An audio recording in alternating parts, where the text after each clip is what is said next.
नमस्कार. लक्षवेधीमध्ये आपल्या सगळ्यांचं स्वागत. मी प्रसाद काथे. करमणुकीची व्याख्या दिवसागणिक क्षणाक्षणाला बदलतीये. जे काल परवापर्यंत इडियट बॉक्समध्ये होतं ते कदाचित आता तितक्याच क्षमतेनं आणि त्यापेक्षा जास्त ताकदीनं आता तुमच्या हातातल्या स्मार्टफोनमध्ये आलंय. OTT प्लॅटफॉर्मच्या माध्यमातून घराघरामध्ये माहितीचा प्रसार होतोय आणि करमणुकीचा सुद्धा. पण ही करमणूक एका टप्प्यानंतर वादग्रस्त ठरू पाहतीये. तांडव वेब सिरीजच्या निमित्तानं हा वाद अगदी ताजा आहे. एका OTT प्लॅटफॉर्मवर येऊ घातलेली तांडव वेब सिरीज ही हिंदू देवी देवतांच्या बद्दल अपमानजनक कार्यक्रम किंवा त्यातला तपशील असल्याच्या नावाखाली वादात सापडली. संबंधितांनी त्या प्रकरणी माफी मागितली आहे, पण माफी मागून सुद्धा वाद थांबण्याचं कारण दिसत नाहीये. त्याचं कारण जे समोर आलं त्यात असं म्हटलं गेलंय की महाराष्ट्र सरकारनं या प्रकरणात कुठल्याही प्रकारे भूमिका घेण्यापासून स्वतःला वाचवलं. महाराष्ट्रात या प्रकरणात कुठेही FIR सुद्धा दाखल झाला नाही. याच्या उलट उत्तर प्रदेश सरकारनं मात्र तातडीनं संबंधितांच्या विरोधामध्ये कारवाई केली आणि आता तिथली कायदेशीर कारवाई टप्प्याटप्प्यानं पुढे सरकेल असं तिथल्या सरकारनं आश्वस्त केलेलं आहे. मुळात OTT प्लॅटफॉर्मच्या माध्यमातून अर्थात इंटरनेटच्या माध्यमातून होणाऱ्या करमणुकीवर काही निर्बंध असावेत का, ही चर्चा या निमित्तानं अत्यंत स्वाभाविकरित्या जन्माला आली आहे. कारण तुमच्या हातात असलेला स्मार्टफोन ज्या ज्या गोष्टी तुमच्यापर्यंत पोहोचवतोय त्यावर एकतर सरकारचं कुठलंही बंधन नाही आणि दुसरी गोष्ट बऱ्याचदा पालक सुद्धा अशा प्रकारच्या बंधनांसाठी सरकारवर दबाव आणतात. कारण ज्या माध्यमातून अर्थात इंटरनेटच्या कडून हे सगळं तुमच्या घराघरात तुमच्या हातापर्यंत पोहोचलंय त्यात करमणुकीच्या नावाखाली बिभत्स प्रकारची कला थोपवली जाते का, हाही प्रश्न. आणि म्हणूनच आजच्या लक्षवेधीची चर्चा हे तांडव कशासाठी.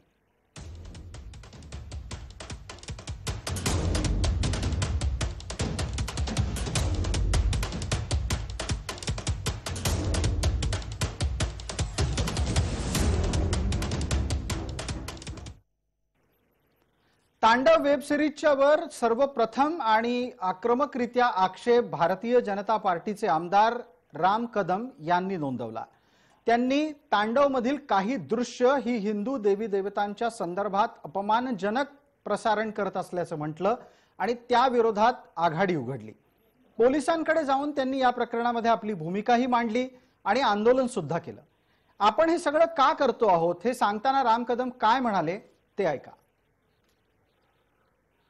आम्ही सर्व धर्माच्या आस्थेचा श्रद्धेचा आदर करतो, सन्मान करतो, पण फिल्म जगतातील काही लोक दुर्दैवानं चीप पब्लिसिटी मिळावी म्हणून हिंदू देवी देवतांचा अपमान करण्याचं दुस्साहस मागच्या काही कालखंडापासून करता आहेत. तांडव वेब सिरीजमध्ये देखील हिंदू देवी देवतांचा अपमान करण्याचं दुस्साहस त्यांनी केलंय. त्यांच्या विरोधामध्ये FIR नोंदवण्यासाठी आम्ही इथे आलो आहे. ही वेब सिरीज बहिष्कृत केली गेली पाहिजे आणि सोबत हिंदू देवी देवतांचा अपमान करण्याचं दुस्साहस ज्या निर्माता, निर्देशक आणि कलाकारांनी केलंय त्यांनी गुडघे टेकून हात जोडून समस्त देशाची आणि हिंदू बांधवांची माफी त्यांना मागावीच लागेल. इथून पुढे भविष्यात फिल्म जगतातील लोकांनी जर अशा पद्धतीनं हिंदूंच्या भावना दुखावण्याचा प्रयत्न केला तर हिंदू आतापर्यंत संयमी होता, सहिष्णू आहे, पण इथून पुढे मात्र भर चौकात अशा लोकांना जोड्याने मारावं लागेल. या चर्चेत आपल्याबरोबर सहभागी होणारे मान्यवर कोण आहेत त्यांचा परिचय मी आपल्याला पटकन करून देतो. आपल्या सोबत आहेत भारतीय जनता पार्टीच्या प्रवक्ता प्रेरणा होंद्राव, तसंच आपल्यासोबत थोड्याच वेळात राष्ट्रवादी काँग्रेसचे प्रवक्ता महेश तपासे जोडले जाणार आहेत. माझ्यासोबत मुंबईच्या स्टुडिओमध्ये निर्माता आणि दिग्दर्शिका कांचन अधिकारी आहेत. त्यांच्यासोबत आपल्या पॅनलवर रोशन ग्यारी बिंद्रा आहेत. त्या स्वतः OTT प्लॅटफॉर्मच्या आचारसंहितेसाठी दीर्घकालीन संघर्ष करतात. त्या स्वतः निर्माता आणि दिग्दर्शिका सुद्धा आहेत. त्यांच्याच बरोबर आपल्या सोबत मुंबईच्या आपल्या स्टुडिओमध्ये मैथिली जावकर आहेत. सेन्सॉर बोर्डाच्या त्या माजी सदस्य आहेत. अभिनेत्री म्हणूनही त्या आपल्याला परिचित आहेतच. नौशाद उस्मान हे मुस्लिम विचारवंत या नात्यानं आपल्या सोबत चर्चेत सहभागी झालेले आहेत. या सर्व मान्यवरांचं आपण स्वागत करतोय. पहिली प्रश्नांची मालिका सुरू करताना भूमिका काय आहे विरोध करणाऱ्यांची हे जाणून घेण्यासाठी प्रेरणा होंद्राव आपल्यासाठी 1 मिनिट. आज संपूर्ण महाराष्ट्रामध्ये एकंदर भारतीय जनता पक्षाने या गोष्टीचा विरोध केलाय. आपल्या माध्यमातून या विरोधाची भूमिका अशी आहे, तांडव या वेब सिरीज मध्ये ज्या पद्धतीने हिंदू देवी देवतांचा अपमान करण्यात आलाय, त्या वेब सिरीज मध्ये ज्या पद्धतीने जातींचा उल्लेख करण्यात आलेला आहे, याच्या विरोधामध्ये एखादी वेब सिरीज त्याला पब्लिसिटी मिळण्यासाठी तुम्हाला हिंदू देवदेवतांचा अपमान करावा, इथून पुढच्या काळामध्ये असंच करावं लागणार आहे का? पब्लिसिटी मिळवण्यासाठी तुम्ही एवढ्या खालच्या पातळीवरती जाऊन एखाद्या धर्माच्या भावनांचा, हिंदू धर्मीयांचा अपमान करून जर तुम्हाला पब्लिसिटी मिळवायची असेल तर ते या देशामध्ये, या राज्यामध्ये कुठल्याही परिस्थितीमध्ये ही गोष्ट खपवून घेतली जाणार नाही. हे ठामपणे सांगण्यासाठी आज हा विरोध संपूर्ण महाराष्ट्रात करण्यात ते आला. आक्षेप पूर्णपणे पक्षाचे आक्षेप आहेत का व्यक्तिगत आक्षेप आहेत? हे व्यक्तिगत आक्षेपही आहेत आणि भारतीय जनता पक्षाची भूमिका ही अशीच आहे. आताच्या घडीला भारतीय जनता पक्षाची ही भूमिका ही विरोधात असतानाची म्हणून ओळखायची आहे? विरोधात असताना आणि सत्ताधारी असताना या भूमिकेचं अशा पद्धतीने अवलोकन कोणीही करू नये, हे मला आपल्या माध्यमातून सांगायचंय. आज आपण बघतोय संपूर्ण महाराष्ट्रामध्ये कायदा आणि सुव्यवस्थेचं काय होतंय. एका मंत्र्यावरती स्वतःवरती ज्यावेळी आरोप होतात त्याचा FIR ची नोंद करण्यात येत नाही. आज महाराष्ट्रामध्ये किरीट सोमय्यांना याच विषयावरती भाष्य केल्यानंतर त्यांना जीवे मारण्याच्या धमक्या येतात. ते स्वतः ज्यावेळी पोलीस स्टेशन मध्ये जातात त्यावेळी देखील कोणी त्यांचा आवाज ऐकत नाही. मला असं वाटतंय की या वेब सिरीज मध्ये हिंदू धर्माचा जो अपमान करण्यात आलाय, अशा पद्धतीचा अपमान कदाचित मुख्यमंत्र्यांचा झाला असता तर महाराष्ट्रामध्ये वेगळ्या पद्धतीची भूमिका आपल्याला पाहायला मिळाली असती. धर्म म्हणून नाही, लोकांचे सेंटिमेंट्स म्हणून नाही, हे सरकार फक्त स्वतः ज्या गोष्टींवरती त्यांना महाभकास आघाडी ही जी विनाश आघाडी महाराष्ट्राला दाखवतात. प्रेरणा होनराव, आपले आक्षेप लक्षात येतात, आपले आक्षेप लक्षात आलेत. आपल्या सोबत असलेलं सगळं पॅनल या निमित्तानं आपण प्रेक्षकांसमोर आणतो आहोत. मला कांचन अधिकारींना पहिला प्रश्न विचारायचा आहे. कांचन अधिकारी, अभिव्यक्ती स्वातंत्र्याच्या निमित्तानं ही चर्चा जर पुढे न्यायची असेल तर तांडवच्या बाबतीत तशी चर्चा होऊ शकते का? अभिव्यक्ती स्वातंत्र्य म्हणजे स्वैराचार नव्हे. एक गोष्ट, आत्ताला जो OTT प्लॅटफॉर्म आलेला आहे, माझं त्याच्यावरती एक असं म्हणणं आहे की त्याच्यावरती सेन्सॉरशिप असणं अतिशय गरजेचं आहे. कारण की मोस्ट ऑफ द ज्या काही सिरीज, वेब सिरीज ज्याला आपण म्हणतो, त्या बनवल्या जात आहेत किंवा web film, specially web films म्हणून बनवल्या जात आहेत, त्याच्यामध्ये जास्त करून सेक्स अँड व्हायलन्स हे तुम्हाला जास्त करून पाहायला मिळतं. आता एखादी वेब सिरीज जेव्हा गाजते, आता मिर्झापूर गाजली किंवा ज्या कोणत्या गाजल्या, त्याच्यामध्ये तुम्हाला सगळ्यात जास्त काय बघायला मिळालेलं असेल तर ती व्हायलन्सच पाहायला मिळाला. त्याच्यामध्ये सेक्स पण अशा ओपनली दाखवला गेला की उद्याला मी माझ्या फॅमिलीच्या बरोबर काही बसून ते बघू शकत नाही. सो मला आयदर ते माझ्या लॅपटॉपवरती बघायला लागतं किंवा माझ्या मोबाईलवरती बघायला लागतं किंवा जर आपल्याकडे आपल्यासाठी स्वतंत्र खोली असेल तर त्याच्यामध्ये बघायला लागतं. त्याच्यामध्ये कोणी माझा एखादा सर्वंट जरी आला, झाडू काढायला जरी आला, तरी मला ताबडतोब ते स्टॉप करावं लागतं, कारण की आपण ते म्हणजे दुसऱ्या माणसाबरोबर बघू शकत नाही. मग हे असे इतके ऑब्सिनिटी चालणारे हे जे सीन्स आहेत, ह्याला म्हणजे कसं तुम्ही जबाबदार धरणार उद्याला आपल्यासाठी? नुसतं त्याला जबाबदार धरण्याच्या विषयीचं नाही, तर एक पाऊल पुढे जाऊन त्याच्यावरचे निर्बंध अद्याप का येऊ शकले नाहीत, मैथिली जावकर यांना विचारूया. त्या स्वतः सेन्सॉर बोर्डाच्या सदस्य राहिलेल्या आहेत. OTTच्या सेन्सॉर बोर्डाच्या संदर्भात पावलं कुठपर्यंत पोहोचली आणि अडखळली आहेत का ती? नाही, मुळात हा विषय फक्त OTTचा नाहीच आहे. म्हणजे आता जे आपण म्हणतोय की हिंदू धर्माबद्दल, हिंदूच्या सेंटिमेंट्स बद्दल हे जे असं वेगळ्या पद्धतीने काहीतरी दाखवले जातात सीन, आणि ज्यातून आता जो आपण जो विषय चाललाय तांडवचा, तर तांडवमध्ये हा सीन असा आहे की कॉलेजमध्ये एक ड्रामा चाललेला आहे, नाटकाचा एक भाग आहे, स्टँडअप कॉमेडी चाललेली आहे, आणि त्यातलं एक कॅरेक्टर हे शंकर भगवान आहे, एक कॅरेक्टर नारद मुनी आहे. ठीक आहे. तर ही जी सुरुवात झाली आहे ना, ही सुरुवात पहिल्यांदा खूप छोटी होती. म्हणजे मी थोडे वर्ष मागे जाईन की माझे लाडके अभिनेते आहेत बच्चन साहेब, पण बच्चन साहेब आहेत ते हिरो असतात एका सिनेमाचे, आणि ते कॅरेक्टर प्ले करताना ते देवावरती रागवतात आणि देवाला डोस देतात, राग देतात देवाला, आणि आपल्याला वाटतं वाव व्हॉट अ परफॉर्मन्स. मला पण वाटलं काय सीन केला, हे आज खुश तो बहुत हो गए तुम, असं ते देवाला विचारतात, डोस देतात ते देवाला. ही सुरुवात असते, हे बीज असतं. मग ते बीज रोवलं गेलं हिंदी फिल्म इंडस्ट्रीमध्ये, मग हळूहळू त्याचं रोपटं झालं, मग ते रोपटं हळूहळू मोठं होत गेलं आणि हिंदू शांत होता कारण हिंदू आपण ब्रॉड माइंडेड आहोत ना. आपण सगळ्या गोष्टी अरे हे तर फिल्मचा भाग आहे, कथानकाचा भाग आहे, एक कॅरेक्टर आहे असं आपण घेत जातो. आणि मग ते जे रोपटं आहे ते मोठं होत होत त्याचा पीके होतो आणि पीके मध्ये एक कॅरेक्टर असतं जे शंकर भगवानचा रोल करत असतं. शंकर भगवान नसतं, ते रोल करत असतं. मग त्याला पीके घाबरवतो.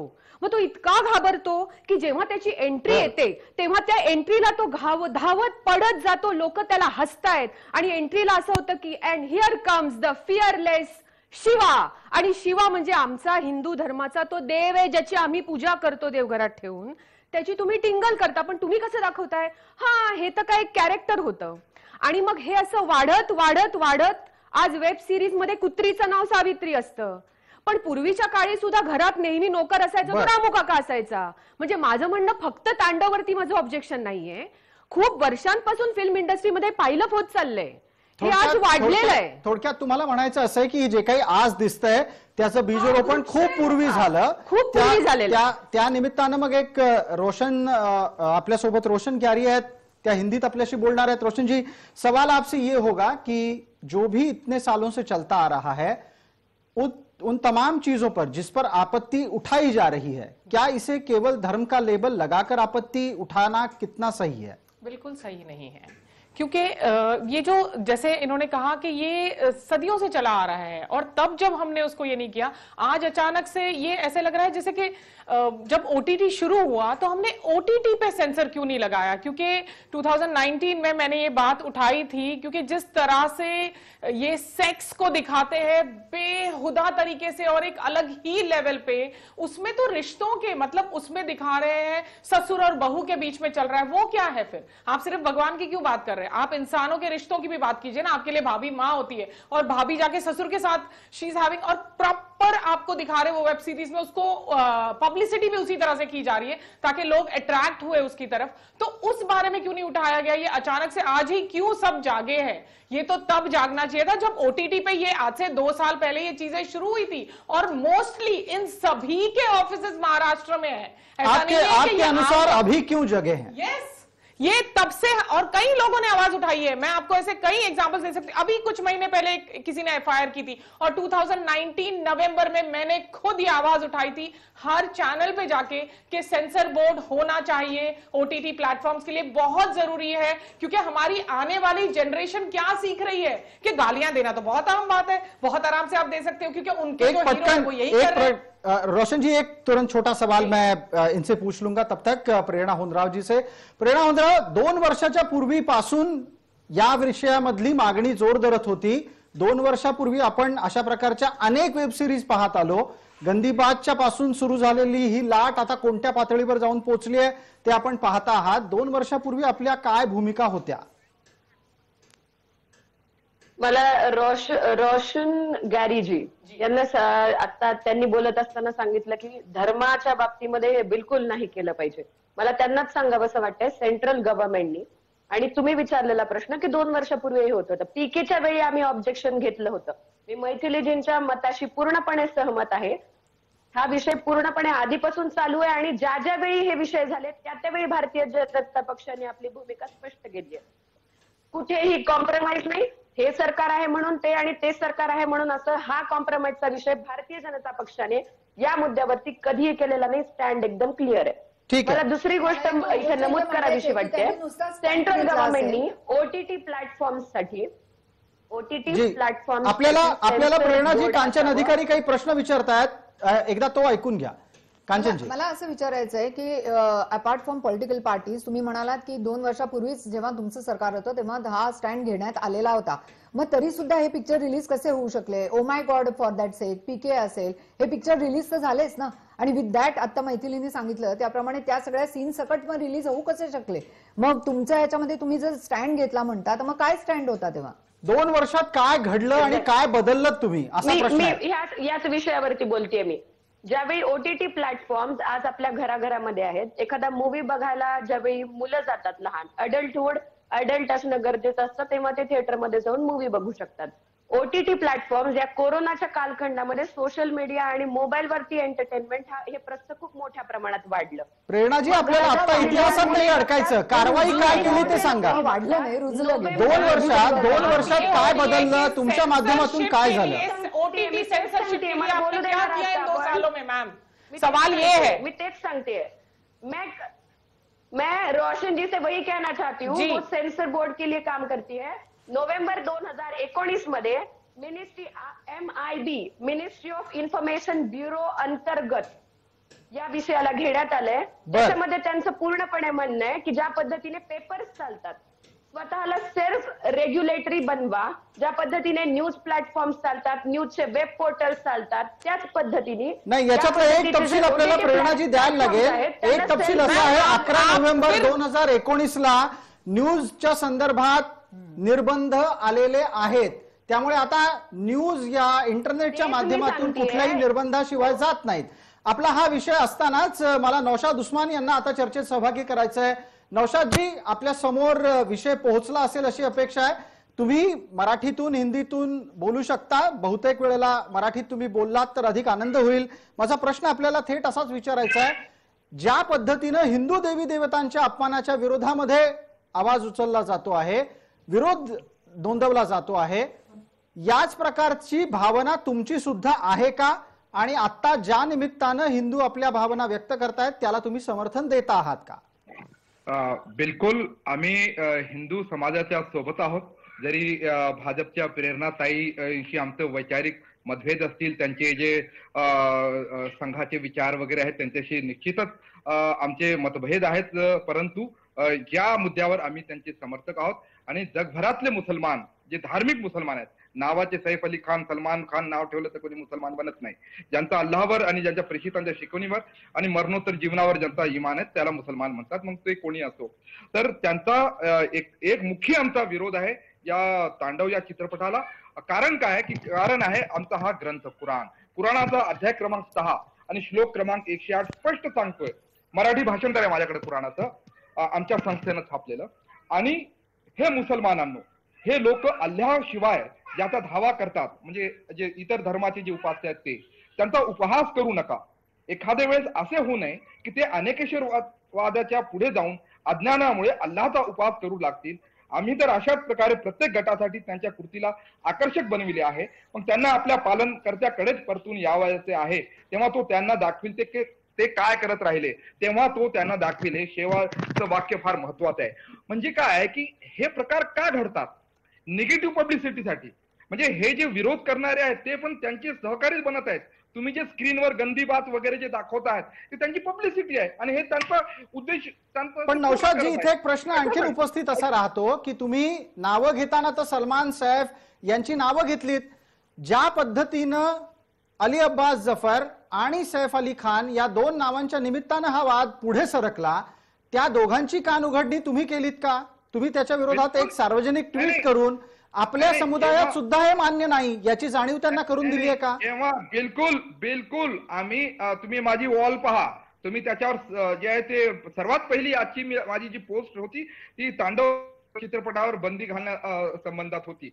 मी लहान होतो तेव्हा जे MF हुसैनला पत्र लिहून निषेध नोंदवला, त्यावेळेस ट्विटर वगैरे नव्हते, की तुमची भूमिका इस्लाम विरोधी आहे. हे जे अतिपुरोगामी लोक आहेत ते त्यांचं समर्थन करत असाल, कोणत्याच मुस्लिम संघटनेने याचं समर्थन केलेलं नाहीये. याचं मूळ कारण शोधण्याची गरज आहे. खरं म्हणजे की हे का होतात, हे निगेटिव्ह पब्लिसिटी यांना का हवी आहे? मटेरियलिझम जे आहे ते भौतिकवाद, की पैसा कमवणं, जास्त लाईक, जास्त शेअर्स आणि जास्त व्ह्युअर्स मिळाले की पैसा मिळतो, भौतिकवादासाठी. हा एका बाजूला व्यावसायिक दृष्टिकोन झाला. मैथिली जावकर, याच्यातला आणखीन सामाजिक दृष्टिकोन कुठला असू शकतो? सामाजिक म्हणजे मला असं वाटतं, हे माझं इंडिव्हिज्युअल मत झालं की सुरुवातीपासून हिंदू धर्म आणि हिंदू धर्मीय म्हणजे आम्ही लोक हे इतके जास्ती ब्रॉड माइंडेड होतो की प्रत्येक गोष्ट आम्ही चालवून घेत राहिलो.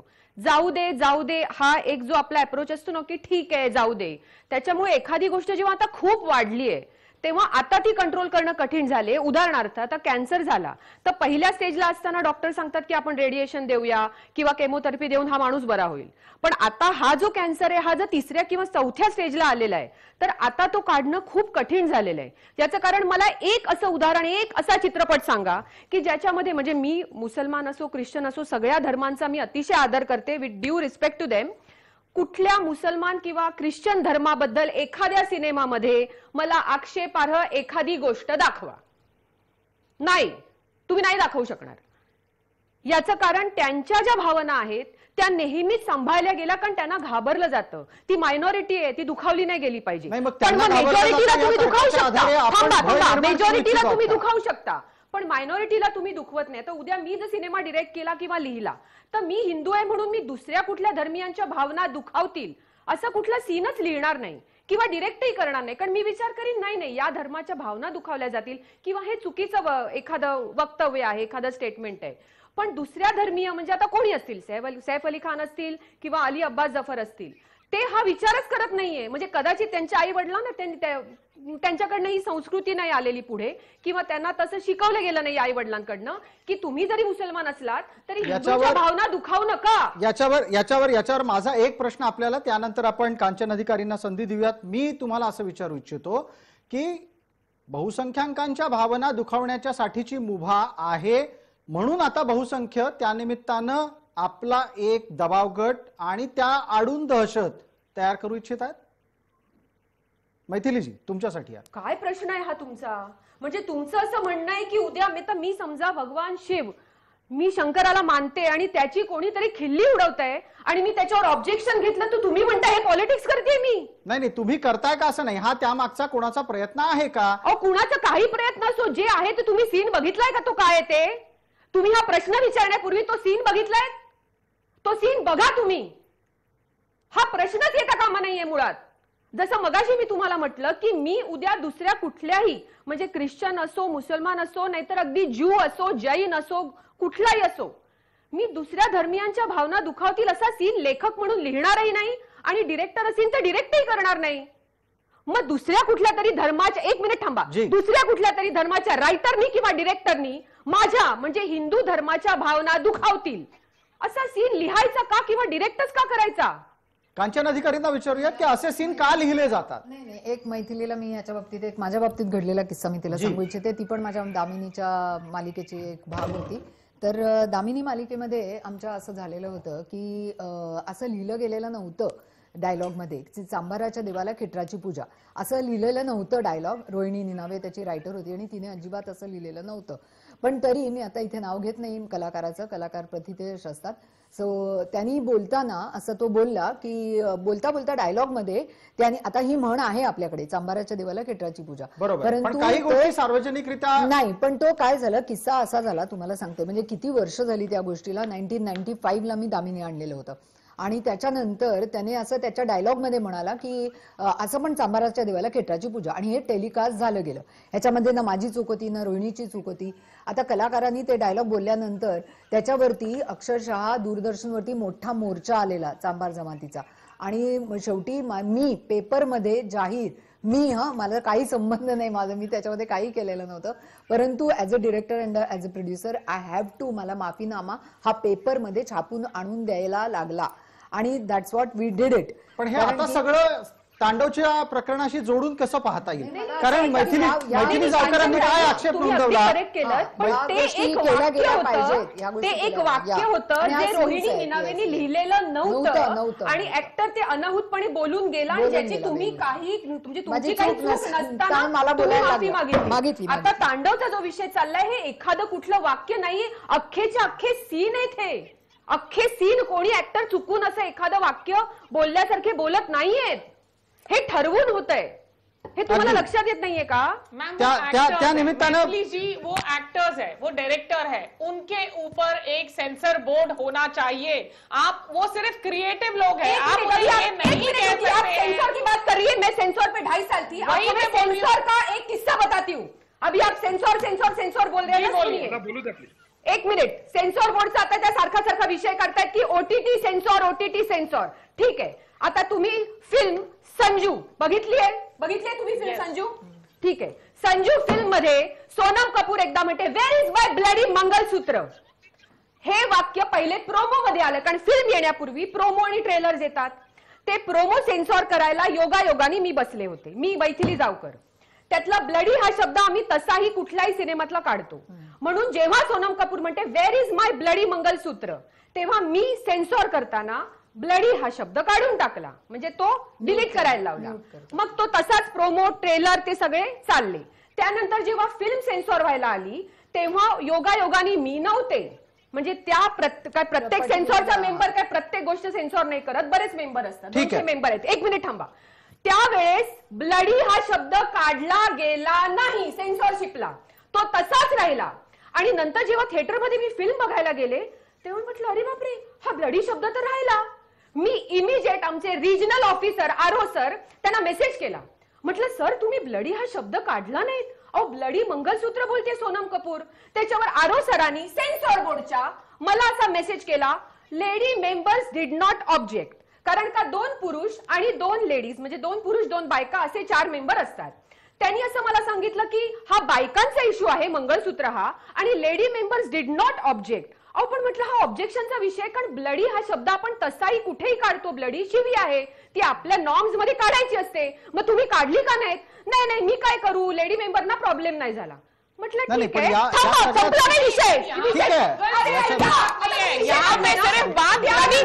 जेव्हा मी आरो सरांना भेटले ऑफिसमध्ये मी पुन्हा विषय काढला पर्सनली, कारण तेव्हा मी मेसेजवर बोललेले.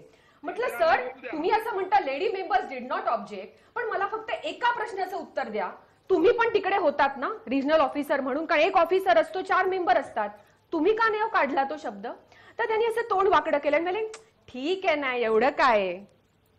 म्हटलं सर माझ्या फक्त एका प्रश्नाचं उत्तर द्या, ब्लडी मंगलसूत्राच्या जागी with due respect to be बाकी सगळ्या धर्मांचा आदर करते, मी कोणाला नावं नाही ठेवत आहे. म्हटलं त्या ठिकाणी ब्लडी मंगलसूत्राच्या जागी ब्लडी बुरखा किंवा ब्लडी क्रॉस असं जर तिच्या गळ्यातला क्रॉस हरवलाय आणि ती क्रॉस शोधतेय, किंवा तिचा बुरखा हरवलाय आणि ती बुरखा शोधतेय, आणि ती त्या संजूला सोनम कपूर विचारते वेअर इज माय ब्लडी बुरखा किंवा where is my bloody cross, तुम्ही ठेवलं असतात? तर ते घाबरले, तंतरली त्याची, न ते कसं ठेवलं असतं? म्हटलं का, जर तुम्ही ब्लडी बुरखा ठेवलं नसतं तेव्हा ब्लडी काढलं असतं, ब्लडी क्रॉस ठेवलं नसतं ते काढलं असतं, मग ब्लडी मंगलसूत्र कसं ठेवलं? मैथिली जी, पहली बात तो ये है सेंसर बोर्ड सिर्फ रिलीजियस थिंग के लिए नहीं होता है, सेंसर बोर्ड फॉर एवरीथिंग. बोलताय मी काय बोलते? अपने ही सेंसर बोर्ड में ब्लडी छोड़ दीजिए ना, क्या बोलतायत? ब्लडी अपने माझा मुद्दा तुम्हाला कळला मी काय बोलले? तुमचा मुद्दा मला कळला, मला टेकन फॉर ग्रांटेड करताय. नाही आता याच्यामध्ये मी एक जरा दोघींनी शांत राहा. ठीक आहे. मी जरा काही 2-4 वाक्य बोलू इच्छिते याच्यामध्ये, कारण की मी माझ्या पहिल्याच फिल्म मध्ये भरपूर सेन्सॉर बोर्ड कोळून पेलेली होते. मग 2004 साली माझं मानिनी पिक्चर आलं होतं तेव्हा. आता मला स्वतःला आलेला अनुभव मी तुम्हाला सांगते की सेन्सॉर बोर्डच्या बाबतीमध्ये आता समजा उद्याला एक किसिंग सीन आहे, ओके, हाच किसिंग सीन आपलीच मेंटॅलिटी कशी चेंज होत राहते हे याचं तुम्हाला एक उदाहरण देते. वेन यू सी एखादी इंग्लिश फिल्म तुम्ही बघत असताना एखादा किसिंग सीन चालला असेल तर आपण शांतपणे त्याकडे बघत राहतो. हिंदी असले की जरा असं वाटतं ओ आता हिंदीपर्यंत आलं का ह्याचं लोण. मराठीमध्ये तर चक्क त्याला कात्रीच लावली जाते किंवा त्याला सरळ सांगितलं जातं either you take A certificate. A certificate तुम्हाला जेव्हा मिळतं तेव्हा तुम्ही ती कुठल्याही चॅनलला फिल्म जेव्हा विकायला जाता तेव्हा तुम्हाला त्याचं परत तुम्हाला यू सर्टिफिकेट करून घ्यावं लागतं, म्हणजे ते सगळे सीन्स तुम्हाला कापून द्यावे लागतात. सो मी तेव्हा हा एक मुद्दा मांडलेला होता की तुम्ही प्रत्येक ह्याच्यासाठी वेगवेगळ्या लँग्वेजसाठी वेगवेगळे सेन्सरशिपचे नियम कसे असू शकतात. सेन्सर हे एक बोर्ड आहे आणि बोर्डाचे म्हणून काही नियम असतात. अगदी याच मुद्द्यावर रोशनजींना मला एक प्रश्न विचारायचा आहे, कृपया त्यांना संधी देऊयात. बराच वेळ झाला रोशनजी बोलिया नहीं है. मैं नौशाद जी मैं आपको एक बार मौका दूंगा, 2 मिनट आप बस रुक जाइए, एक बार रोशन जी की बात पूरी होने दीजिए.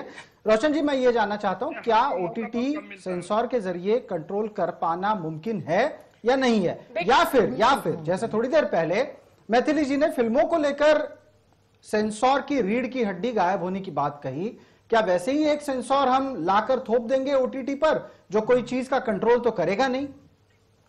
सर पहली बात तो सेंसर आए तो सही, जिसका आना जरूरी है, क्योंकि हर डायरेक्टर, हर प्रोड्यूसर, हर एक्टर सेंसर नहीं होता है, उन्हें नहीं पता ये जो दायरे हैं, एक पर्टिकुलर सिस्टम अगर बनाया गया है सेंसर बोर्ड का, वो इसलिए कि अगर हम कोई फिल्म बना रहे हैं, हमने उसमें पीएचडी नहीं की है किसी ने भी, as a producer, as a director, जैसे इन्होंने कहा कि इनको भी नहीं पता है, क्योंकि अचानक जब वो सिचुएशन ऐसी हो जाती है कि हम कुछ इस तरह की चीजें शूट हो जाता है, सीन हो जाता है, तो सेंसर जो है वो उसको रेक्टिफाई करता है। हाँ, हर जगह लूप होल्स है, देखिए बात सेंसर की नहीं, लेकिन लाइए तो सही, हो सकता है 80% 90% सही हो जाए। जब सेंसर ही नहीं है, आप अचानक से साल में 2 साल में एक बार उठ के खड़े होके बस किसी एक फिल्म को लेके शुरू हो जाते हैं, ऐसे तो नहीं होगा ना। आपको पहले आप सेंसर लाइए, उसके बाद में जब सेंसर उस चीज को ये ना करे, जैसे मैथिली जी ने कहा, जैसे उन्होंने ऑब्जेक्शन उठाया, ठीक है। और बात ये नहीं है जब वो ब्लडी ही अपने आप में गलत है, आप छोड़ दीजिए उसके बाद में मंगलसूत्र है या बुर्का या क्या है, the word bloody is wrong, तो उसका हटना लाजमी था। लेकिन वो और बात है कि वहां पे सेंसर वाले उस चीज को अग्री नहीं कर पाए, लेकिन पहले सेंसर लाइए सर, उसके बाद बात कीजिए इन सब चीजों की। सेंसर बोर्डाच्या सैफ अली खान या अली, इन्होंने कोई पीएचडी नहीं की हर चीज में, इन्हें भी नहीं पता। और बात वहां पे युद्ध की थी, युद्ध तो कुछ भी बोलता है आज हमारा युद्ध, उन्हें तो पता भी नहीं है हमारी ट्रेडिशंस क्या है। उनको पूछिए गांधी जी की वाइफ कौन है, उन्हें पता ही नहीं है। उनको पूछिए what is 90, they don't know, because they belong in a different era only. तो इसीलिए वहां पे जो चीज हुई है, उस चीज को इतना बड़ा ब्लास्ट करने से पहले सेंसर को लाइए, ताकि आप उन्हें समझा सके। याच्यावर प्रेरणा होनरावांचं उत्तर लागेल. प्रेरणाजी, केंद्रात आपलं सरकार आज नाही 2014 पासून आहे. ओटीटी प्लॅटफॉर्मच्या निमित्तानं ज्या पद्धतीची करमणूक घराघरात पोहोचली आहे त्यावर नियंत्रण असायला हवं. ही मागणी आजची नाही, अनेक वर्षांपासूनची आहे. रोशन ग्यारी त्यानिमित्तानं त्यांचा संघर्ष जवळपास 6-7 वर्ष सुरू आहे असं सांगतायत. आपल्याकडून ओटीटीवर नियंत्रण का येत नाही? प्रसादजी, मला माझा मुद्दा बोलण्यासाठी पूर्ण वेळ मिळणार असेल तर या विषयावरती मी जी, आपल्यासाठी पूर्ण 2 मिनिटं आहेत. मात्र मला ब्रेकही घ्यायचा आहे आणि नौशाद उस्मान यांनाही बोलतं करायचं आहे. पूर्ण वेळ आपल्यासाठी आहे, 2 मिनिटं. अगदी मला माझा वेळ मिळावा एवढंच मला तुम्हाला सांगायचंय. बिलकुल. ओटीटी प्लॅटफॉर्म गेल्या 2 वर्षामध्ये चालायला लागलेत, ज्याच्यामध्ये कोरोना कालखंडामध्ये आपण बघितलं एंटरटेनमेंट साठी ओटीटी प्लॅटफॉर्मचा यूज हा खूप मोठ्या प्रमाणावरती झाला. घराघरांपर्यंत जाऊन हे प्लॅटफॉर्म पोहोचले. नोव्हेंबर 2019 मध्ये सेंट्रल गव्हर्नमेंटनी या ओटीटी प्लॅटफॉर्म्सनाच MIB अंडर आणलेलं आहे. त्याच्यामध्ये त्यांचं म्हणणं आहे की हे सेल्फ रेग्युलेटरी व्हावेत.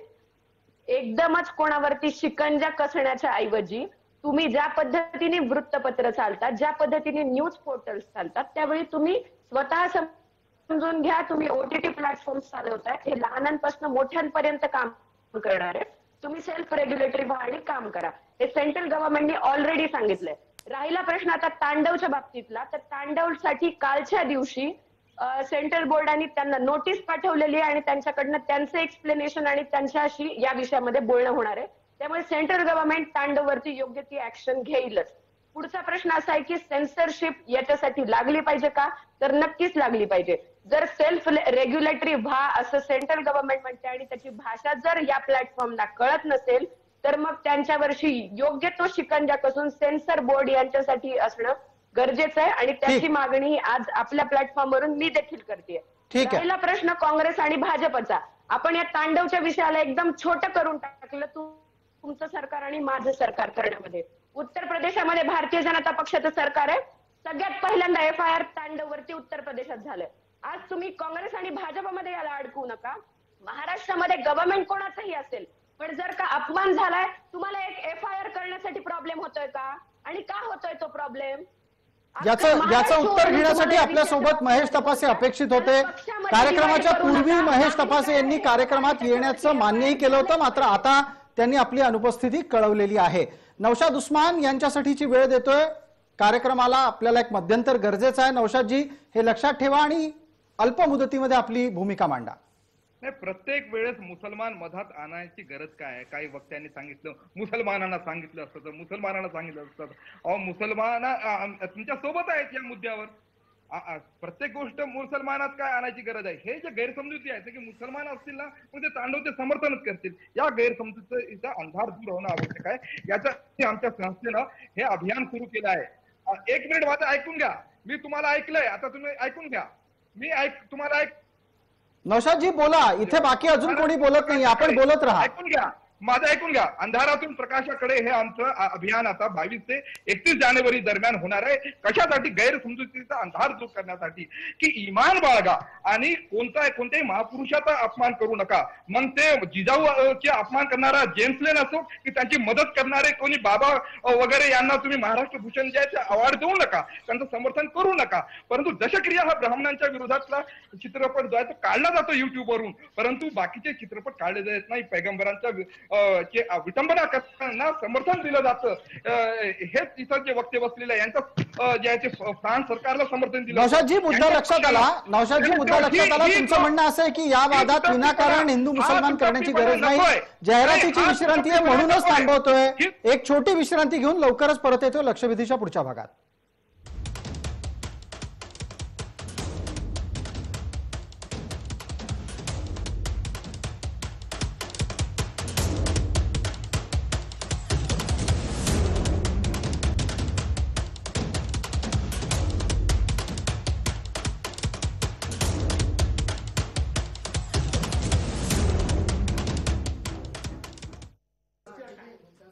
नमस्कार, लक्षवेधीमध्ये आपल्या सगळ्यांचं स्वागत. आपण दुसऱ्या भागाची चर्चा सुरू करतोय आणि त्यानिमित्ताने एक महत्वाचा तपशील ओटीटीच्या संदर्भातला आपल्याला देऊ इच्छितो. ओटीटीचा व्यापार केवढा मोठा आहे त्याची कल्पना आपण घ्यावी, यासाठी हे ग्राफिक्स आम्ही आपल्या समोर सादर करतोय.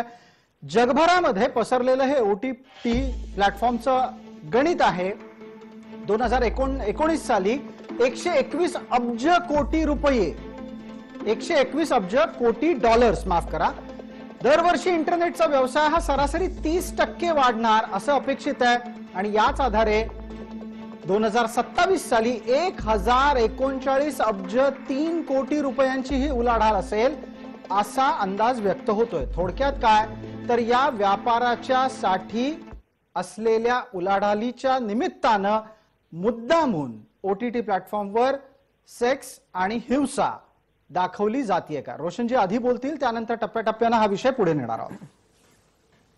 रोशन जी, आपके लिए सवाल था, क्या जानबूझकर व्यूज लाइक के बहाने पैसा कमाने हेतु ओटीटी पर सेक्स और हिंसा परोसी जा रही है? जी बिल्कुल बिल्कुल, क्योंकि ये चीजें जो है ना, ये टेलीविजन में हम नहीं दिखा सकते.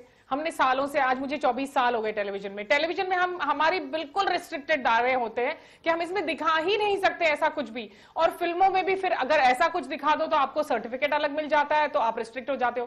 तो यहाँ पे ये एक ऐसा जरिया, इनफैक्ट कुछ लोग तो, कुछ ओटीटीज ऐसे हैं जो इन्हें पॉर्न साइट्स पे भी टेलीकास्ट करवाते हैं खुद अपनी मर्जी से. ये वाला गणित एक बार समझा दीजिए, क्योंकि आमतौर पर जब प्रेक्षक देखता है, दर्शक देखता है, तो दर्शक के लिए वो एक केवल और केवल ओटीटी पे चल रहा कार्यक्रम है. ये अब इसमें पॉर्न साइट कहां घुस गई? जी यही तो मैं आपको बता रही हूं कि वो लोग जो है, जो छोटे वाले ओटीटी प्लेटफॉर्म्स है, जो बिल्कुल बेसिक्स वाले, जो अभी अभी अचानक से उठ के आए हैं, उनकी इनकम कहां से आ रही है? Like talking, Amazon has an income of another way. दूसरा तरीका है Amazon के पास, ZEE5 के पास. और लेकिन ये जो छोटे वाले हैं, इनको ये इतने महंगे वाले ये कैसे बना रहे? तो ये इनके कमाने का जरिया ही पॉर्न साइट्स है, क्योंकि इनकी एक डील होती है इंटरनेशनली उन लोगों के साथ.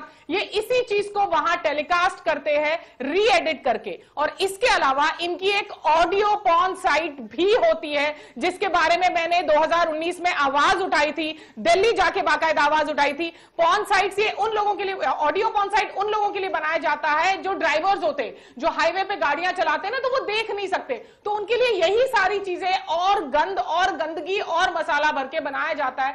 Literally I had even done a complain, मैंने साइबर सेल में कंप्लेन भी की थी इस बारे में कि इन चीजों को रोकना चाहिए, क्योंकि यही वजह है कि ये हाईवेज पे जो रेप होते हैं, जो उस वक्त हुआ भी था हैदराबाद में, ये वजह है इन चीजों के कि अचानक से एक इंसान के अंदर का वो जानवर कैसे जागता है, क्योंकि ये चीजें चल रही है उसके दिमाग में, जो दिन रात ड्राइव कर रहा है और बस ये चीजें सुन रहा है, लेकिन कुछ नहीं हुआ है, आज तक भी कुछ नहीं हुआ. कांचन अधिकारी जी, ज्या पद्धतीनं हा बाजार वाढत चाललेला आहे, आज उद्यापर्यंत या परिस्थितीत आपण पोहोचलेलो आहोत, भविष्य या निमित्तानं अत्यंत अंधकारमय वाटतंय का? कुठेतरी आशेचा किरण आहे?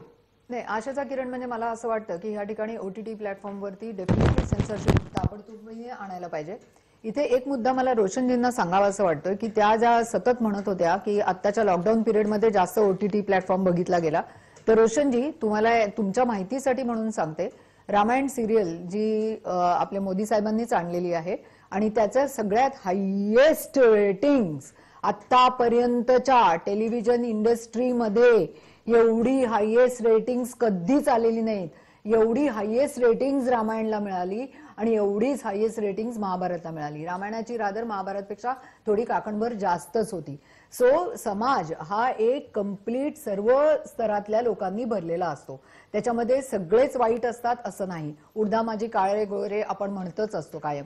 सो त्याच्यामध्ये असे पण लोक आहेत जे सकाळी तेवढ्यासाठी 9 वाजता उठून रामायण लावून बघत होतो. त्याच्यामध्ये आम्ही पण एक होतो. मी OTT पण पाहते, हे पण पाहते. मला कंटाळा आला, मी बंद करून टाकते. परंतु एक गोष्ट ही मला इथे म्हणावीशी वाटते की कुठलीही कलाकृती ही अशी असली पाहिजे की तुम्ही बाजूच्या नजरेला पण नजर देऊ शकणार नाही, तुमची नजर शर्मेने खाली जाईल, अशी ती कलाकृती असता कामा नये. थोडक्यात कौटुंबिक मनोरंजनाचं समर्थन आपण करत आहात. मैथिली जावकरांसाठी प्रश्न आहे की मग हे OTT प्लॅटफॉर्म ज्यात आक्षेपार्ह स्वरूपाचा प्रसारणाचा भाग येतोय ते पाहतंय कोण?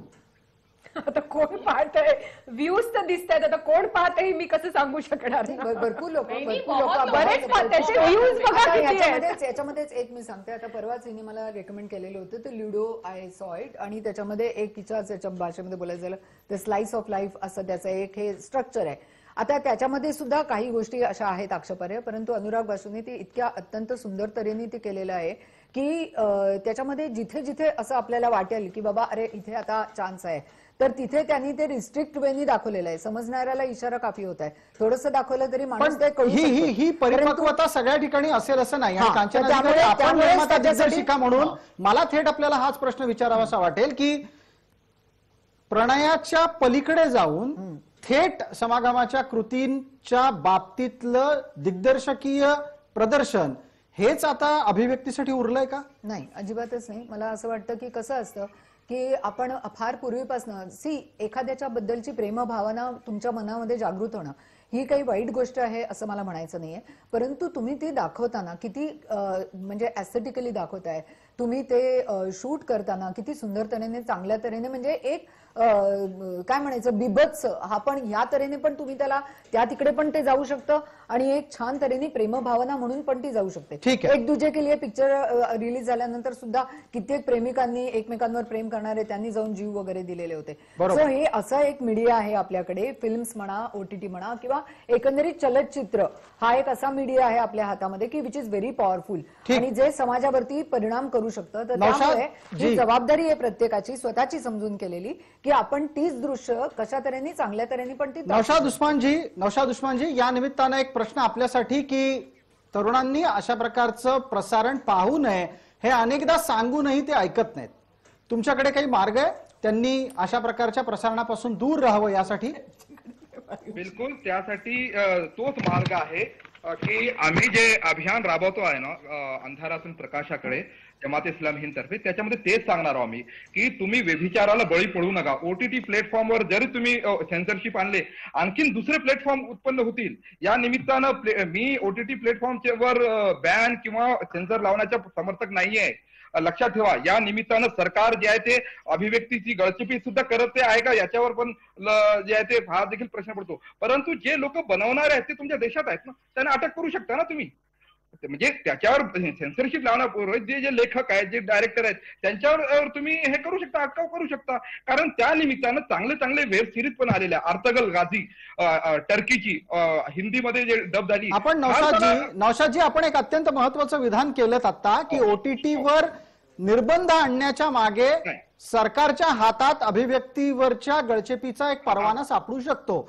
यावरचं उत्तर घेऊच, पण एकदा मला सांगा, काल परवापर्यंत न्यूज प्रसारणांच्या संदर्भातले नियम लागू झालेले आहेत आणि आता येत्या काही दिवसांमध्ये करमणुकीच्या संदर्भातली ही भूमिका घ्यावी इतकं वारंवार केंद्र सरकारला सांगितलं जात आहे. केंद्र सरकार अमुक एका पक्षाचं आहे म्हणून ही भूमिका आहे का तुमची कायमची भूमिका राहणार आहे की OTTवर अशा प्रकारचे निर्बंध असू नयेत? ही कायमची भूमिका आहे. चित्रपट असो, पुस्तक असो, कोणी असो, जेम्स लेन असो की MF हुसैन असो की आणखीन कोणी असो, चार्ली हेब्दो असो, कोणाच्या भावना दुखवणं किंवा कोणत्या एखाद्या स्त्रीला अर्धनग्न दाखवणं हा स्त्रीचा अपमान आहे. ही विटंबना आहे. ही आधुनिकतावाद्यांना आम्ही प्रतिगामी वाटतो, आम्ही धर्मांध वाटतो. परंतु मग नौशाद उस्मान, एका बाजूला तुम्ही ही पण भूमिका घेता, दुसऱ्या बाजूला म्हणता OTTला सेन्सॉरही नको, दोन्ही भूमिका कशा चालू शकतील? नाही, संतुलित भूमिका आहे आमची. त्या निमित्तानं जे चांगल्या गोष्टी येत आहेत, जे बाहेरून येत आहेत, आर्तगल सारखी वेब सिरीज आहे, आणखीन सहार सारखी वेब सिरीज जे परदेशातून आलेले आहेत, तुर्कस्तानातून, इराणहून चांगल्या वेब सिरीज बनलेल्या आहेत. भारतात त्या बनू शकत नाही. एखाद्या इस्लामी संघटनेनं जाहिरात दिली ना एखाद्या टीव्ही चॅनलवर, त्याला किती पापड बेलावे लागतात आम्हाला माहित आहे. ठीक आहे, प्रेरणा हुनराव या निमित्तानं बोलतील. प्रेरणाजी, नौशाद उस्मान यांची भूमिका आपल्यापर्यंत पोहोचली असेल. ते म्हणतायत की ओटीटीच्या माध्यमातून अभिव्यक्तीची गळचेपी होता कामा नये. केंद्र सरकारला अशा प्रकारे गळचेपी आणायची आहे, करायची आहे, की पूर्वीपासूनच स्वतःहून स्वनियंत्रण पाळा या भूमिकेवर तुम्ही कायम राहणार आहात?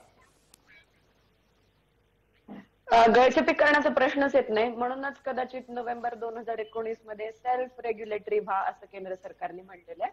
कारण त्यांना त्यांच्या मर्यादा लक्षात येतील आणि त्या अनुषंगाने ओटीटी प्लॅटफॉर्म चालतील.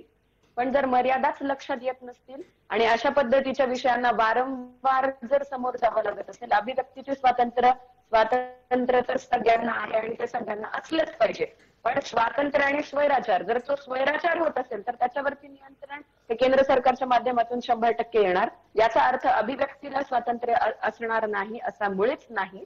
मगाशी नौशादजींनी एक मुद्दा काढला होता की धर्म आणि या विषयांच्या बाबतीमध्ये ते बोलत होते की का तो विषय सारखा येतो. त्यांना मला सांगावंसं वाटतं, ज्यावेळी 2 ऍक्ट चार्ली हेब्दो त्यावेळेस नौशादजी, मला माझा मुद्दा पूर्ण करू देत. नौशादजी, तुम्हाला तुझ्या पक्षाला समर्थन दिलं होतं, त्याच्यावर बोला तुम्ही. पैगंबरांची विटंबना हवी आहे का तुम्हाला? त्याच्यावर बोला तुम्ही. प्रेरणाजी, आपल्याला प्रश्न ऐकायला आलाय का? त्यांनी असं म्हटलं की तुम्हाला जर समजा अभिव्यक्तीचं स्वातंत्र्य मंजूर असेल तर चार्ली हेब्दोच्या वेळेला काय भूमिका होती? याच्याबद्दल अभिव्यक्ती स्वातंत्र्य म्हणजे कोणाच्या आईला शिवी देणं नाहीये, कोणत्याच्या महापुरुषांच्या यांना शिवी देणं नाहीये. लक्षात घ्या, आमची संतुलित भूमिका आहे. परंतु यांची भूमिका दुटप्पी आहे. फ्रान्सला समर्थन दिलं होतं नरेंद्र मोदींनी. प्रेरणाजी, आपलं उत्तर अपेक्षित करतो. 30 सेकंद आहेत. मी तेच सांगतेय, अभिव्यक्तीचे स्वातंत्र्य म्हणजे हे एका बाजूने यांचं जे म्हणणं आहे ते पूर्णपणे रॉंग आहे. मगाशीपासून हे ज्या पद्धतीने बोलायला लागलेत, धर्माचा विषय निघाल्यानंतर खूप वाईट भूमिका जर नौशादजींची आहे तर नौशादजींनी या विषयामध्ये स्टँड घ्यावा अशी माझी त्यांना अपील आहे. की अरेस्ट झाली पाहिजे, अशा प्रोड्युसर्सना, अशा ऍक्टर्सना एकदा अरेस्ट झालीच पाहिजे, जेणेकरून या विषयामध्ये धडा शिकेल की या वागण्याचा कोण प्रयत्न केला तर ते सगळ्यांसाठीच लागू होईल. ठीक आहे, प्रेरणा हुनरावांची भूमिका पोहोचली असं दिसतंय. मला 1 मिनिट प्रेरणाजी, मैथिली जावकरांना मला प्रश्न विचारायचा आहे. एखाद्या अशा प्रकारच्या कलाकृतीच्या दिग्दर्शक आणि निर्मात्याला उचलून तुरुंगात टाकल्यानं बाकीचे सुधारतील? नाही, तुरुंगात टाकणं हा त्याच्यावरचा उपाय नाहीये, पण त्यांच्यावरती कायदेशीर कारवाई नक्कीच करायला हवी. ते बॅन करायला हवं. ते जसं त्या म्हणाल्या ओटीटी तर अंडर यायलाच हवं सेन्सॉरच्या, पण नुसतं तेवढं न होता ते सगळं बंद करायला हवं. ते दिसलं नाही पाहिजे लोकांना. कारण ते जर ठरवत असतील की आम्ही वाटेल ते दाखवू, तर आपल्याला थांबवायला लागेल ना जे चुकीचं आहे. एका बाजूला आपण असं म्हणतो की त्यांच्यावर तुरुंगात न टाकण्याची कारवाई करावी, दुसऱ्या बाजूला आपलं म्हणणं असं आहे की त्यांनी जर समजा आक्षेपार्ह प्रसारण केलं तर त्याला थांबवा, मग अभिव्यक्तीच्या स्वातंत्र्याचा मुद्दा येतो. करायला लागणार ना. ते तुरुंगात टाकणं असा कुठला कायदा आहे का आपल्याकडे? प्रेरणाजी आपल्याला विचारतायत. FIR सगळ्यात पहिल्यांदा तर बेसिकली या विषयावरती FIR झालं पाहिजे. यातले जे मुद्दे आहेत, आपण तांडव विषयी बोलतोय, आपण तांडवचाच रेफरन्स घेऊन या विषयामध्ये बोलूयात. FIR दाखल करू देत, प्रत्यक्ष या लोकांना प्रश्न विचारण्यासाठी प्लॅटफॉर्मवर तरी येऊ देत, एक्सप्लेनेशन देऊ देत. या विषयामध्ये धर्माचा विषय जो अश्लील चीजें दिखा रहे हैं उनके खिलाफ भी FIR करवाइए ना. मैं सांगू इच्छिते, मी मैथिलीजींना सांगू इच्छिते, एकच मिनिट. तांडव वेब सिरीज मध्ये ज्या पद्धतीने धर्माचा उल्लेख करण्यात आलाय आणि शिव आणि तो जो तुम्ही मगाशी सांगितला सीन ज्याच्यामध्ये हिंदू देवी देवतांचा अपमान केलाय, तसाच तांडव मध्ये दुसरा एक सीन आहे ज्याच्यामध्ये त्यांनी उंची जात आणि निचली जात असं एक डायरेक्ट कन्व्हर्सेशन 2 सीन्स मध्ये दाखवलंय, ज्याच्यामध्ये ज्यांना सो कॉल त्यांनी उच्चवर्णीय म्हणलं त्याच्यावर अॅट्रॉसिटी लागू शकतो. हो अगदी. तो मैम का सेंसर कहाँ है? सेंसर को आना चाहिए था ना इन चीजों को क्लैरिफाई करने के लिए. ऐसी तो कई चीजें हैं मैम, हर सीरीज में इस तरह की बातें हैं. सेंसर कहाँ है? आप सेंसर लाइए पहले, ताकि प्रोड्यूसर को पहले ही रोका जाए, क्योंकि हर प्रोड्यूसर को इतनी नॉलेज नहीं होती है। मैम आप सही हो, मैं भी एक प्रोड्यूसर हूं, मैं भी एक डायरेक्टर हूं, नॉलेज नहीं होती है। और वो जो डायलॉग बोला सत्या मृदुल ने, उस डायलॉग को उसने उस सेंस में नहीं बोला, उसने अपनी एक औरत होने के नाते बोला है कि किस तरह से आप जो कह रही है सेंसर में हो सकता है प्रोड्यूसर डायरेक्टर सब जस्टिफाई करते अपनी बात रोशन जी को। एक मिनिट, मैं आपके मुद्दे को बहुत सजल तरीके से और बहुत स्पष्ट रूप से रखता हूं इनके सामने. प्रेरणा जी, त्यांचं म्हणणं काय आहे? कलाकार आपली अभिव्यक्ती करत असताना आपल्या माध्यमातून जी गोष्ट त्याला त्याच्या समजेनुसार मांडतो, समाजात त्याचे काय परिणाम होतील हे प्रत्येक वेळेला त्याला लक्षात येतच असं नाही. मैथिली जावकरांचं म्हणणं त्यातलं वेगळं आहे. त्यामध्ये काही वेळेला गोष्टी जाणीवपूर्वक केल्या जातात, पण तुमच्याकडे जर समजा नियंत्रणासाठी एखादी रचना असेल तर अशा प्रकारे समाजात गोष्टी पोहोचायच्या आधीच तुम्ही त्या थांबवू शकता. ही रचना का जन्माला येत आहे हा प्रश्न आहे. एक्झॅक्टली रोशनजींचं जे म्हणणं आहे ना, त्याला मी 100% मी सहमत आहे की त्याच्यावरती एक सेन्सर बोर्ड ज्या पद्धतीने आहे त्याच पद्धतीने OTT प्लॅटफॉर्म्स वरती काम झालं पाहिजे. आपण तांडव विषयी बोलतोय आज, तांडव त्याच सीनच्या विषयी ज्याच्याविषयी आता त्या बोलत होत्या की अभिव्यक्तीचं स्वातंत्र्य आहे, पण जातींचा अशा पद्धतीने उल्लेख त्यांनी स्वतः सीन बघावा, त्यांना पण तो आक्षेपार्ह वाटेल. याच्यावरती कारवाई इस बात की नॉलेज नहीं है. शी इज जस्ट एन एक्टर, एक आर्टिस्ट की तरह उसने डायलॉग बोल दिया है. उसे थोड़ी पता है ऊंची जाति नीची जाति, इस डायलॉग का क्या राइट्स है और किस तरह से ये होगा. ये तो काम सेंसर बोर्ड का है मैम. रोशन जी एक मिनट प्रेरणा जी. रोशन जी, मैं आपल्याला विचारू इच्छितो, बहुत सी बार ये देखा जाता है कलाकार कला को पेश करते समय जो लिखा गया है वो बोल देता है, लेकिन बाद में सामाजिक आंदोलनों में तो बढ़ चढ़कर हिस्सा ले लेते हैं. तो कलाकार सामाजिक बदलावों से अपरिचित है, ऐसा तो कहा नहीं जा सकता. रोशन जी, आपके लिए था हर सवाल. चीज की PhD नहीं की होती है किसी ने, और जहां तक यहाँ है ये बात फिर कलाकार को क्यों है? ये बात आप राइटर से बात कीजिए ना. ये बात सिर्फ उस कलाकार के लिए क्यों बोला गया? क्योंकि ये कोई जरूरी नहीं है कि अगर ये डायलॉग उसने कहा है तो उसे दीनू मोरे ने ये डायलॉग कहा है तो उसे नॉलेज है. उसे कोई नॉलेज नहीं है. वो मोर्चे में निकलते सब अपने लोगों का साथ देने के लिए एक जेनरिक टॉपिक में. ही एक अंधेरी भूमिका है जी रोशन जी वारंवार या विषयावरती घेत आहेत. हम कलाकार लोग हैं, हमें ठीक सिर्फ है. एंटरटेन करना आता है, उसके बियॉन्ड हमें ये सारे लॉज नहीं पता है. प्रसाद जी एक मिनिट रोशन जी, एक मिनिट आप रुक जाइए. प्रेरणा जी तुम्ही पण थांबा. मैथिली जावकर, या तर्काच्या आधारे ज्या पद्धतीचं सादरीकरण होत आहे त्याचं समर्थन होऊ शकतं की कलाकाराला बाबा कलाच जमते, त्याला फक्त मनोरंजन माहित असतं. नाही, पण यात मी एक कलाकार म्हणून एक गोष्ट सांगेन की काही वेळेस आमच्याकडे सीन येतो आणि आम्हाला त्याचा आगापिछा माहिती नसतो, त्याची डेप्थ माहिती नसते. काही वेळेस फक्त मेकॅनिकली आम्ही डायलॉग्स बोलतो. काही वेळेस म्हणजे आता हे मी एक अभिनेत्री म्हणून बोलतेय की मेकॅनिकली डायलॉग्स बोलून जातो आणि रायटरनी कोणत्या सेन्सनी लिहिलंय आणि त्याचा अंडरकरंट काय आहे ते खरंच काय वेळेस माहिती नसतं. म्हणजे आता मी या एका संध्या मृदुल बद्दल बोलत नाहीये, मी इन जनरल स्टेटमेंट करतेय. एक अभिनेत्री मैथिली जावकर म्हणून 28 वर्ष मी इंडस्ट्रीत काम करतेय, तर काम करताना 28 वर्षात प्रत्येक वेळेस लेखकाला काय म्हणायचं होतं हे मला माहिती असेलच असं नाही. ठीक आहे मैथिलीजी, वेळेची मर्यादा आहे. मला एक पटकन प्रश्न कांचन अधिकारींना विचारायचा आहे. कांचनजी, अत्यंत कमी वेळ उरलाय. या सर्व पार्श्वभूमीवर मग सैफ अली आणि जफर अब्बास या दोघांना माफ करायचंय की कारवाईची अपेक्षा करायची आहे? बेसिकली याच्यामध्ये सैफ अलीला डायलॉग दिले असेल आणि त्याचा काही त्याच्यामध्ये पर्सनली दोष आहे. आता आपण त्याच्यावरती बोललो की संध्या मृदुलला ते माहिती नसतं, आता पण मैथिली पण तेच म्हणाली. त्यामुळे याच्यामध्ये कलाकारांचा दोष नाहीये. आणि आताच तुमच्या इथे वेब सिरीज दिग्दर्शकांनी माफी पण मागितलेली आहे त्याची. सो आता ही माफी मागितल्यानंतर आता ह्या एवढ्या गोष्टी ज्या आपल्या इथे घडलेल्या आहेत तर ह्याच्यावरून तुम्ही काय सीख घेणार आहात हे सगळ्यात महत्वाचं आहे. तर त्याच्यामधनं आपण काय शिकायचंय ते हे शिकलं पाहिजे की देअर शुड बी सेन्सॉरशिप. आणि कुठल्याही जातीपातीच्या बाबतीमध्ये मला एक स्टेटमेंट मला करायचंय, जे लोकांना आक्षेपार्ह वाटलं तर वाटू दे, कारण मी काही कुठल्या पक्षाची नाहीये आणि त्यामुळे सगळेच पक्षाच्या लोकांनी जातींवरती तर जराही बोलण्याचा त्यांना अधिकार नाहीये. जातीपातीचं राजकारण हे सगळीकडे खेळलं जातं, त्यामुळे कुठल्याही राजकारण्यांनी जातीवरती काही बोलू नये, हे माझं स्पष्ट मत आहे. जातीवरती कुणीही जातीविषयक स्टेटमेंट हे कुठल्याही कलाकृतीमध्ये केलं जाऊ नये. तसंच सेक्स आणि व्हायलन्स या बाबतीमध्ये कितपत दाखवावा याचं सुद्धा एक लिमिटेशन्स आपल्याकडे घालायला आता अगदी म्हणजे it has to be done. आणि OTTवरती सेन्सॉरशिप ही आलीच पाहिजे. ठीक आहे, धन्यवाद. आपण सर्व मान्यवर या चर्चेत सहभागी झालात त्यासाठी. अर्थात कलाकृतीच्या सादरीकरणाच्या बरोबर अभिव्यक्तीचं स्वातंत्र्य एका बाजूला असलं तरी सामाजिक भान अनिवार्य आहे. तुर्तास लक्षवेधीमध्ये इतकंच. सर्व प्रेक्षकांना जय महाराष्ट्र.